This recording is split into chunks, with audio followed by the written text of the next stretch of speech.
최근 4년간 데이트 폭력 피해자 가운데 여성이 71.8%, 남성이 9.3%인 것으로 나타났습니다. 네, 국회 행정안전위원회 국정감사에서 나온 내용인데 피해 여성의 비율이 월등히 높지만 남성이나 또 쌍방 피해 경우도 갈수록 증가하는 추세입니다.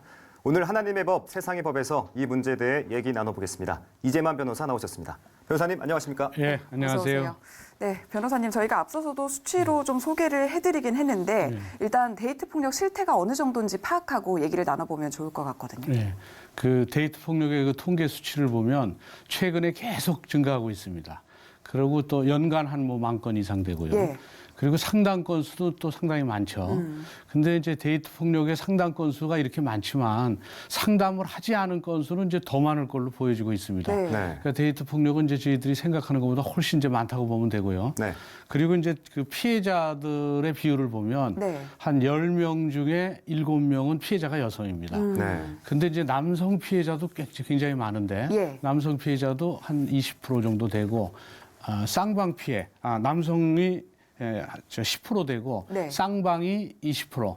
그러니까 남성도 피해가 쌍방까지 포함하면 한 30% 되는 것이죠. 네. 예. 그러니까 이제 예전하고 달라진 겁니다. 남성들은 뭐 어차피 체격적으로나 완력이 더 세기 때문에 피해가 없을 거라고 생각하는데 지금은 이제 시대가 많이 바뀌어서 예. 남성 피해자들도 이제 많이 나타나고 있습니다.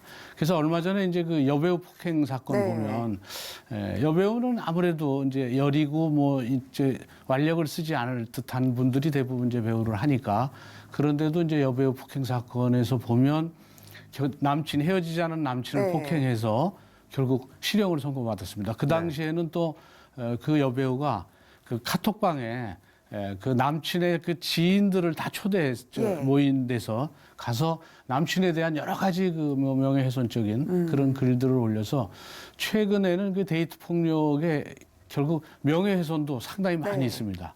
그리고 이제 인터넷이 많이 발달됐으니까 네. 헤어지고 난 이후에 그 상대방에 대해서 인터넷에 글을 올려서 네. 사회적으로 매장시키려고 하는 그런 경우도 있어서 이런 것들도 일종의 이제 데이트 폭력이라고 볼 수 있는 네, 것이죠. 그렇다면 궁금해지는 게 이 데이트 폭력의 범주 안에 물리적인 그런 폭력이나 이런 부분 이외에 언어 폭력 이런 부분들도 포함이 되는 건가요? 물론 이제 언어 폭력도 이제 네. 뭐 되겠죠. 왜냐하면 모욕죄도 있고 명예훼손죄도 있고 또 물리적 폭력은 이제 뭐 폭행죄라든지 뭐 또 때려서 다치면 예. 상해죄 뭐 이런 거 여러 가지가 있죠. 또 심지어는 뭐 살해당하는 경우도 있으니까요. 네. 그런데 이런 거 외에도 길들여지는 행동 같은 것들도 있기는 있습니다. 그것도 데이트 폭력이라고 봐야지 돼요. 가령 폭행이나 상해는 아니더라도 네. 계속 연인 관계인데 전화 안 받으면 전화 받을 때까지 수십 차례 하는 사람들도 있어요. 그것도 네. 데이트 폭력인가요? 그렇죠. 그게 이제 상대방을 통제하려고 그러는 것이죠.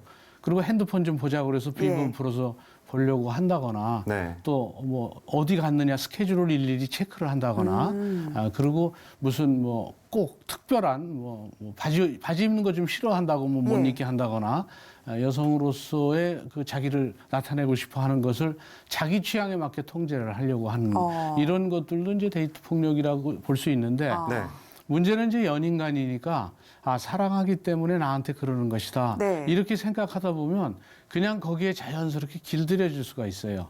그 통제 행동에 길들여지게 되면 네. 그 상대방의 경우에는 그 통제를 벗어나게 되면 자기도 모르게 폭력적인 이제 물리적 폭력으로 네. 나갈 수가 있죠. 네. 근데 그 물리적 폭력도 그냥 또 길들여지면 그 폭력의 강도가 더 커져서 결국 살해당하는 그런 경우까지도 있으니까 이 데이트 폭력은 이 초기에 작은 뭐 손찌검 가벼운 손찌검 근데 뭐 손찌검이 가볍다고 볼 수는 없죠. 네. 그렇죠. 그렇지만 이제 강도가 좀 가벼운 그런 경우라고 하더라도 네. 이거를 데이트할 때 연인 간에 잘 막질 않으면 이게 결혼한 후에 가정폭력이 됩니다. 예. 그 가정폭력이 되면 가정폭력 속에서 자라는 아이들은 그대로 또 사회에서 그 폭력성을 갖고 태어나요. 네. 네. 그러면 결국은 이 폭력성이 커지는 것이죠. 네. 그렇죠. 그래서 이 데이트 폭력에 당하는 피해자도 결국 그것을 초기에 제지하지 않으면 결국 여러 사람이 피해를 볼 수 있으니까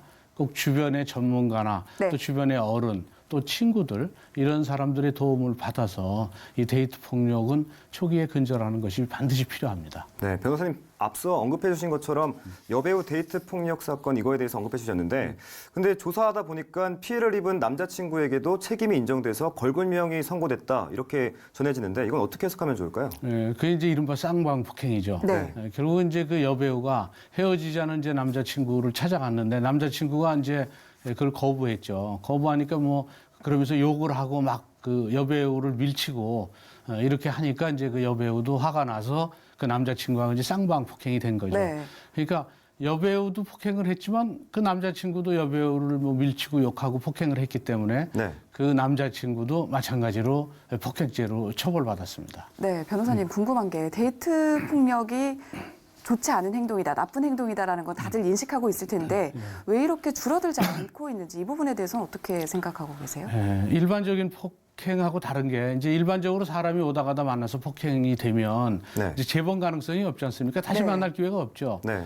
근데 데이트 폭력은 연인 간이니까 이별하지 않는 이상은 계속 만나게 됩니다. 계속 만나다 보면 과거에 한번 폭행을 한 적이 있으면 또다시 폭행할 가능성이 상당히 높죠. 네. 그러니까 연인 간의 경우에는 헤어지지 않기 때문에 또 계속 만나기 때문에 그 폭행의 폭력성이 있던 사람의 경우에는 지속적으로 데이트 폭력의 피해자가 되는 것이죠. 예.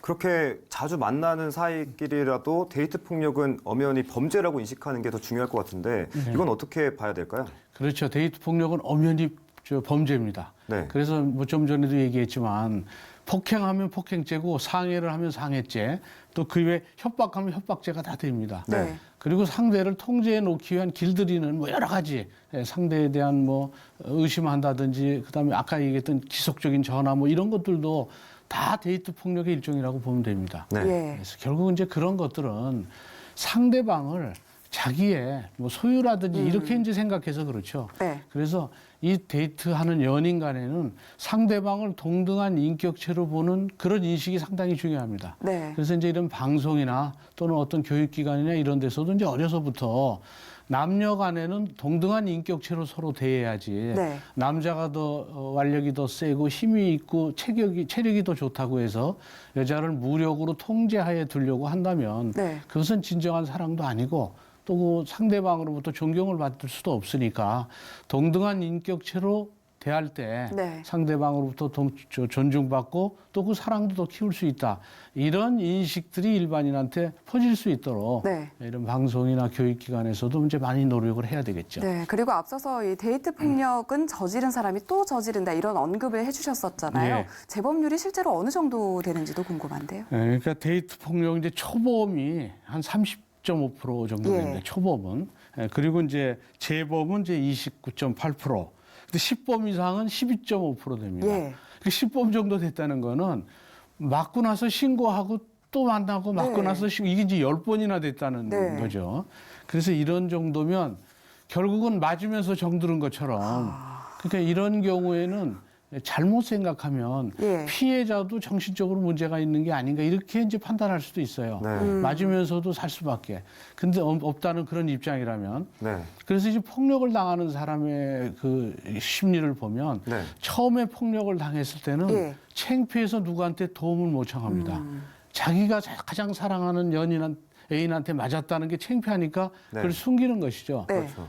그러다 보니까 나중에는 그 폭력이 너무 강도가 심해지면 이번에 만났을 때는 어떻게 하면 폭력을 안 당하고 그냥 헤어질까. 네. 이렇게까지 사람이 바뀝니다. 아. 물론 가정폭력도 마찬가지고요. 그러면 평생을 살면서 오늘 하루를 폭력 안 당하고 사는 것이 결국 하루의 그 목표이기 때문에 그럼 인생이 거의 다 망가지는 것이죠. 그래서 정 그럴 때는 이제 헤어져야 되는 것이죠. 예. 그래서 이제 요즘에는 안전한 이별을 굉장히 중시합니다. 네. 이제 헤어지고 나면 데이트 폭력에서 벗어나야 되는데 헤어지고 난 이후에도 지속적으로 스토킹을 한다든지 이런 일들이 벌어지기 때문에 또 한 번은 가정폭력에 의해서 이혼을 했는데도 네. 전 남편이 찾아와서 계속적으로 또 네. 찾아오고 그래서 신고했는데도 경찰이 왔다 갔는데 뭐 가정적인 얘기다 그래서 갔는데 바로 살해당하는 그런 사건도 있었죠. 네. 이제 그런 걸로 봐서는 항시 이런 안전한 이별을 위해서 평소에 만날 때도 그런 증상이 있으면 바로 초기에 헤어져야 되겠다고 네. 판단되면 헤어지고 또 만나고 있을 때도 이 뭐 문자 메시지를 연인 간에는 뭐 여러 가지 문자 메시지를 네. 하죠. 재밌는 뭐. 근데 이게 헤어질 때 낮에 이성적인 눈으로 그 문자 메시지를 보면 네. 그 도저히 볼 수 없는 네. 외부 내밀한 문자 메시지니까 외부에 밝혔을 때는 야, 저 사람 수준이 저거밖에 안 돼. 이런 문자 메시지들이 연인 간에는 얼마든지 할 수 있는 거예요. 네. 네. 근데 그런 것들을 남기면 헤어진 후에 그거를 공개하게 되면 굉장히 이미지가 손상되고 또 특히 그 리벤지 포르노라고 그래서 네. 아주 그 연인 간에는 서로 합의해서 찍었는데 헤어지게 되면 네. 그거를 또 공개하는 요새 인터넷이 예. 많이 발달돼서 그래서 이런 안전한 이별을 위해서도 연인 간 사귀는 동안에도 그렇게 뭐 내밀한 문자 메시지를 주고받는다든지 동영상을 촬영한다든지 하는 거는 상당히 조심할 필요가 있습니다. 네, 변호사님, 근데 제가 들으면서 굉장히 충격적인 게 10범 이상의 그 범죄가 12.5%나 된다는 게 저한테 지금 굉장히 충격적이거든요. 그러면 이걸 재발 방지 대책이 좀 미흡한 거 아니냐 이렇게 해석할 수 있을 것 같은데 네. 재발 방지책이 있다면 어떤 게 있을까요? 네, 결국은 이제 재발 방지책이라는 것은 격리시키고 또 폭력을 행사하지 못하게 하는 것이죠. 네. 그 처벌입니다. 가령 예를 들면 그래서 보면 미국 같은 경우에는 데이트 폭력이 발생하면 예. 초범이라고 하더라도 체포하게 돼 있습니다. 네. 그 체포는 의무예요. 네. 그 초범이라도 바로 체포해서 데려갑니다. 그리고 가해자와 피해자를 격리시켜 놓죠. 그리고 심리를 해서 이제 다시 만나게 될 수 있는지를 다 뭐 심리적이라든지 뭐 상담이라든지 이런 걸 통해서 네. 또 피해자의 의사도 확인해서 네. 이제 그런 일을 하죠. 근데 의무 체포가 아닐 우리나라 같은 경우에는 와서 얘기를 해보고 뭐 어떻게 하겠습니까? 그래서 이제 또 뭐 부부간이라든지 연인간이면 네. 저희들이 해결하겠습니다. 그 말 한마디 듣고 그냥 떠나버려요. 그러면 경찰이 왔다 갔는데도 별 문제가 없잖아요. 네. 그럼 또 폭행의 피해자가 될 수도 있는 거죠. 네. 근데 미국은 아예 그걸 방지하기 위해서 의무 체포를 해놨습니다. 초범인 경우에도. 그다음에 이제 일본은 데이트 폭력은 일반적 폭력보다 더 중하게 처벌합니다. 예. 그러니까 모르는 사람에 대한 폭력보다도 네. 자기가 보호해야 되고 사랑해야 될 사람에 대한 폭력은 가중 처벌합니다. 네. 그 이제 이렇게 해놓고 있고요. 영국 같은 경우에는 클레어라는 사람이 이제 자기 애인한테 이제 그 폭행에 의해서 이제 살해당한 그런 사건이 있었는데 그래서 클레어법이 생겼어요. 폭력이라는 것은 이제 폭력성이 있는 사람이 폭행을 저지르는 거기 때문에 이 연인 간에는 상대방의 전과를 조회할 수 있습니다. 전과 조회는 못하죠, 일반적으로. 근데 연인이라는 게 입증이 되면 전과를 조회할 수 있습니다. 초기에. 그래서 전과가 조회되면 결국은 그 사람하고 헤어지든지 이렇게 판단을 할 수 있는 것이죠. 네, 지금 다양한 데이트 폭력의 예시 또 뭐 다양한 나라에 대한 처벌 규정까지 알아봤는데 가장 중요한 게 그럼 사랑을 올바르게 하는 게 중요할 것 같은데 예. 변호사님이 생각하시기에 올바른 사랑법이 있다면 어떤 게 있을까요? 내 이웃을 내 자신과 같이 사랑하라 하셨으니 네. 이런 그 마태복음 22장 39절의 말씀처럼 적어도 우리는 이제 하나님이 창조주이심을 기억하고 또 연인 간에도 서로가 하나님의 피조물이다. 네. 이런 것을 생각한다면 하나님의 피조물을 상대방이 함부로 할 수는 없겠죠. 네. 그래서 이 하나님이 인간에게 그 자유의지를 주셨듯이 참된 사랑은 소유와 집착이 아닌 네. 이 자유라는 것을 잊지 않아야 하겠습니다. 네, 사랑은 집착하고 소유하는 것이 아니라 그 사람 자체를 인정하고 사랑하는 것이다. 이렇게 좀 기억을 하고 정말 올바른 사랑을 하는 분들이 많아졌으면 좋겠다는 생각이 듭니다. 네, 지금까지 변호사님과 얘기를 나눠봤는데요. 관련 내용을 짚어봤습니다. 이재만 변호사와 함께했습니다. 네. 말씀 잘 들었습니다. 고맙습니다. 감사합니다.